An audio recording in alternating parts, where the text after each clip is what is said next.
हम्म। जयशैल जी, एक चीज मैं कहना चाहूंगा कि आपने बिल्कुल सही कहा कि स्टॉक स्पेसिफिक अब रुझान रखिए, क्योंकि निफ्टी बैंक अब ओवरशूट करके, अगर आप देखें, याद रखिएगा जाएगा। ये देखिए यहां पे करीब करीब 15,428 तक का मूव अभी खुला हुआ है, याद रखिएगा 15,428 450 तक का as per the weekly contract stats. और निफ्टी बैंक याद रखिएगा 37,900 और 37,940, ये एक टफ जोन है जहां पे जाके ये रुक सकता है। लेकिन रिवॉर्ड अब बिल्कुल अच्छा नजर आ रहा है बैंकिंग स्टॉक फ्यूचर्स में। आज याद रखिएगा इंडसइंड बैंक बहुत शानदार खुला है और एक कैपिटल गुड स्पेस से एलएनटी अच्छा करता हुआ और डे हाई के जोन पे जाकर ट्रेड करता हुआ और एक टिपिकल फ्लैग ब्रेकआउट की तैयारी करता हुआ आपका एलएनटी। मैं अब सीधे चलता हूं हमारे विशेषज्ञों के पास। शुभम, आपका पहला ट्रेड क्या होगा और बैंकिंग पे आपका टेक? कोई खास ऑप्शन या फिर फ्यूचर्स ट्रेड अगर आप बैंकिंग में लेना चाहें तो? वीरेंद्र जी, ओपनिंग में पहला ट्रेड, इवन दो बहुत सारे बैंक में और रियल एस्टेट स्टॉक्स में मोमेंटम है, लेकिन मैं जाऊंगा सीमेंट स्टॉक्स के साथ, जहां पे अगर हम देखें तो कल भी एक ब्रेकआउट के वर्ज पे क्लोज हुआ था और उसके बाद यहां पे आज फिर से एक फॉलो बाइंग आता हुआ दिख रहा है। मुझे लगता है कि सीमेंट स्टॉक में एसीसी अंबुजा दोनों ही अच्छा लग रहा है, लेकिन एसीसी पे एक ऑप्शन खरीदने की यहाँ पे राय है।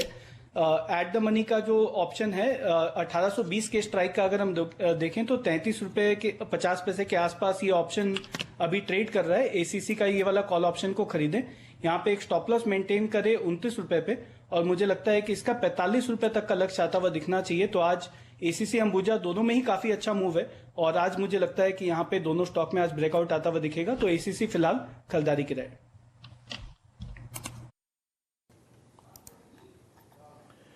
एसीसी में अगर आप देखें 36 रुपए पे, अगर आप देखें तो ये 1820 का कॉल ऑप्शन खरीदिए। इस बीच जरा एक बार इंडसइंड बैंक लेके आइए डायरेक्टर साहब प्लीज। जरा इस वक्त का फ्लैग का सबसे बड़ा ब्रेकआउट और एचडीएफसी भी स्क्रीन पे रखिएगा। दो ब्रेकआउट बहुत स्ट्रांग है। एचडीएफसी एट ऑल टाइम, हमने जो वो कल कॉल ली थी 40 पे, वो 56 पे हो चुकी है, तो ट्रेड करिए, स्विंग पे ध्यान दीजिए। राजेश सतपुते जरा इंडसइंड बैंक पे टेक दीजिएगा, क्या बेहतरीन ब्रेकआउट है 1089। राजेश, अब क्या ये 1100, 1120, 1150 की ट्रैजेक्टरी की तरफ जा रहा है क्या इंडसइंड बैंक? और आपका कोई ट्रेड मॉर्निंग का पहला? वीरेन, आपने बिल्कुल सही कहा, इंडसइंड में ही मूव है। कल के हाई के ऊपर ही ये खुला है और इसका जो इमीडिएट रेजिस्टेंस है वो 1100 है, बिल्कुल सही है। लेकिन 1100 निकले तो क्या, मैं वो सोच रहा था, क्योंकि इसमें जो मोमेंटम है वो स्ट्रांग है। तो मेरे हिसाब से 1150 ये मेरा इसका नेक्स्ट टारगेट रहेगा और मेरा ट्रेड भी यही था इनफैक्ट इंडसइंड में। सो मैं इंडसइंड के साथ चिपका रहूंगा। 1150 का मेरा टारगेट है और मेरा स्टॉप लॉस होगा करीबन 1075 का। 1075 का अगर आप देखें तो यहां पे स्टॉप लॉस रखिए। इनफैक्ट मैं नोट कर लेता हूं, एक डायरेक्टर साहब प्लीज मेंशन कीजिएगा 1075 का स्टॉप लॉस और करीब करीब 1150 का टारगेट है। अच्छा, इस पे कोई लॉजिकल कॉल देखेंगे, लेकिन कॉल में वक्त लगेगा। एक बार 1100 की कॉल लेके आइएगा, कितने में ट्रेड कर रही है उसको देखते हैं और फिर आगे बढ़ेंगे। मेरे ख्याल से वो करीब करीब 30 से 35 रुपए के आसपास होगी, रीजनेबली प्राइस अगर 1100 की कॉल होगी तो। चलते हैं प्रकाश गाबा सर के पास। प्रकाश सर, आपका आउटलुक और आपका पहला टेक? निफ्टी और बैंक निफ्टी दोनों में तेजी है। बैंक निफ्टी थोड़ा ज्यादा स्ट्रेच हो चुका है, निफ्टी भी ज्यादा स्ट्रेच हो चुका है। अगर साइडवेज मूव मिलता है तो डिप्स मिलती है तो खरीदारी का मौका है। मैंने चुना है एलएनटी, बहुत ही बढ़िया मूव है।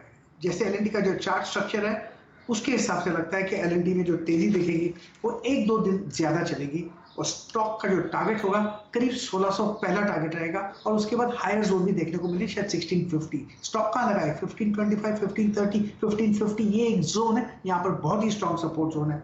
और दूसरा स्टॉक में उसके चांस ले लूंगा वो है ओएनजीसी। बहुत ही बढ़िया मूव, 105, 106 की तरफ जा रहा है। स्टॉप लगाइए 100, जो पार हुआ है 100, इतनी जोर से पार हुआ है, इतनी तेजी से पार हुआ है, लगता है ये हायर लेवल आते दिनों में देखेंगे, शायद 110 पे देखें। आपको राय आती हुई दिख रही है ओएनजीसी पर और इंडसइंड बैंक पर। मोमेंटम आपको बैंकिंग स्पेस में बहुत ज़बरदस्त दिखेगा। डायरेक्टर साहब, ज़रा स्क्रीन पर सबसे पहले लेके आइए यूनियन बैंक का चार्ट और हम लोग जुड़ेंगे मानस जायसवाल साहब से। मानस जी, ज़रा एनालाइज कीजिए यूनियन बैंक को। गैप अप ओपनिंग हुई है और आप 35-45 का प्राइस दिख रहे हैं, 7-8 दिन की गिरावट और अब एक हरा निशान। बताइए यूनियन बैंक पर क्या कीजिएगा? देखिए, यूनियन बैंक में बिल्कुल खरीदारी करेंगे। करीब 7-8 दिनों का कंसोलिडेशन, मैं समझता हूँ छोटा सा करेक्शन देखने को मिल गया है, लेकिन आज तो बिल्कुल रैली रिज्यूम हो गई है और खरीदारी अभी करनी है। 34 में 50 पैसे का स्टॉप लॉस रखना है और 37.50 रुपए के टारगेट रहेंगे शैल जी। जो कन्विक्शन आइडिया है इस टाइम का वो है एनएमडीसी।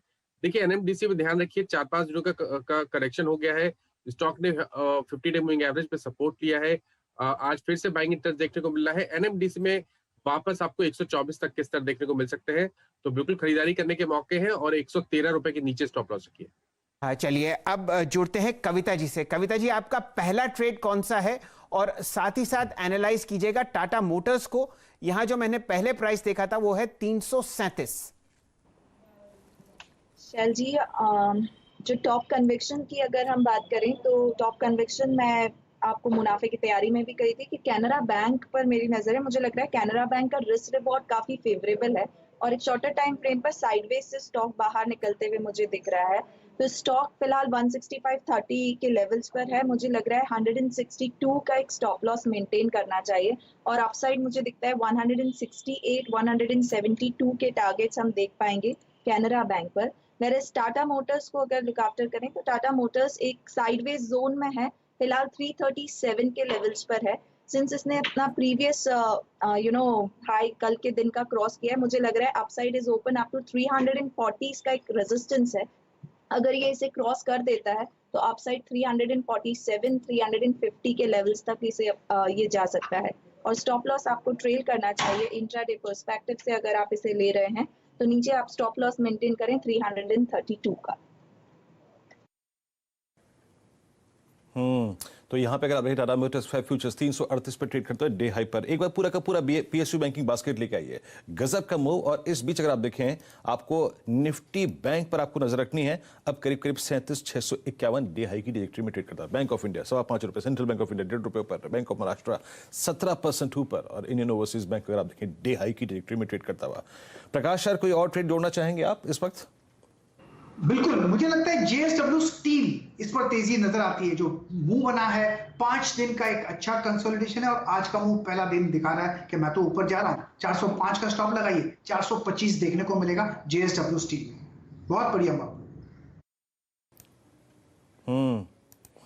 जेएसडब्ल्यू स्टील, एक चीज है अगर आप देखें इस वक्त मेटल्स आके पूरा का पूरा डे हाई की ट्रेजेक्टरी में ट्रेड करता हुआ और सिमंस जिस पे हमने कल क्लोजिंग में बहुत सारे ट्रेड्स भी लिए थे, ये डे हाई की ट्रेजेक्टरी में आके ट्रेड करता हुआ। शुभम, जरा एक बार सिमंस को देखिएगा। एलएनटी ने आज सुबह सुबह काफी स्ट्रॉन्ग मूव दिया। ये फ्लैग इस दौर में काफी स्ट्रॉन्ग रहा है। आई मीन फ्लैग्स के ब्रेकआउट सस्टेन कर रहे हैं। सिमंस 1880 या फिर 1900 की ट्रेजेक्टरी के ऊपर आपको ट्रेवल होता हुआ दिख रहा है क्या? डे हाई की ट्रेजेक्टरी में हल्का सा शाई बिहेवियर है इसका 1880 से 1890 से। आपका टेक? वीरेंद्र जी, बिल्कुल मुझे लगता है कि सीमेंस में जो 7-8 दिन से कंसोलिडेशन चल रहा है वहां पे एक ब्रेकआउट हमें आता हुआ दिखेगा और ओवरऑल इसमें